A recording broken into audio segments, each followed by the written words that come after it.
நீ எதுக்கு நிஷாந்துக்கு கால் பண்ணி நம்மளை பற்றி சொன்ன? அவன் எல்லாமே வீட்டில் சொல்லிட்டான்.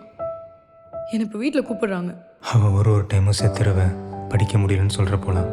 என்கிட்ட வேற என்ன ஆப்ஷன் இருந்துச்சு? ஆனால் அவள் அதுக்கு சொன்ன பதில் அவ்வளோதான், முடிஞ்சிருச்சு. என்னை அவனுக்கு எப்படினாலும் ஃபோர்ஸ் பண்ணி மேரேஜ் பண்ணி வச்சிருவாங்க. கடைசி என்ன பார்த்துக்கோ. என்னை இனிமேட்டு படிக்க விடுவாங்களான்னு கூட தெரியலை. அன்றைக்கி தான் அவளை கடைசியாக பார்த்தேன். அவள் ஊருக்கு போனதுக்கப்புறம் நிறைய டைம் பேச ட்ரை பண்ணேன், ஆனால் முடியலை.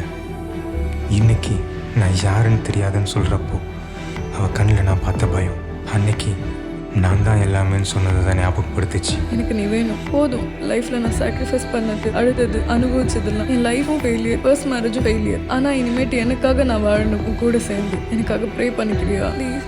Love you. அவன் அன்னைக்கு தேடினப்போ எல்லாம் என் மைண்டில் ஓடினது ஒரே விஷயந்தான். ஒருவேளை நாங்கள் இந்த ஊரில் பிறக்காமல் இருந்து அவங்க பேரண்ட்ஸ், இந்த சொசைட்டி, கேஸ்ட், கம்யூனிட்டின்னு யோசிக்காமல் இருந்திருந்தா, அவளை பிளாக்மெயில் பண்ணாமல் இருந்திருந்தா நாங்கள் ஒன்றா சேர்ந்துருப்போமா? அந்த ட்ரெயினில் அதுக்கப்புறம் அவங்க இல்லை. எனக்கு பயந்து அவங்க வீட்டில் இந்த பையனோட அப்பாவை கூப்பிட்டு முன்னாடியே இறங்கி போயிட்டா. அப்போ எனக்கு புரிஞ்சுது, ஒன்று தான், அவள் அவ்வளோ ஸ்ட்ராங்காக இருந்திருந்தா என்னை யாருன்னு தெரியாதுன்னு சொல்லியிருக்க மாட்டேன். நான் ஏமாந்துருக்கவும் மாட்டேன்.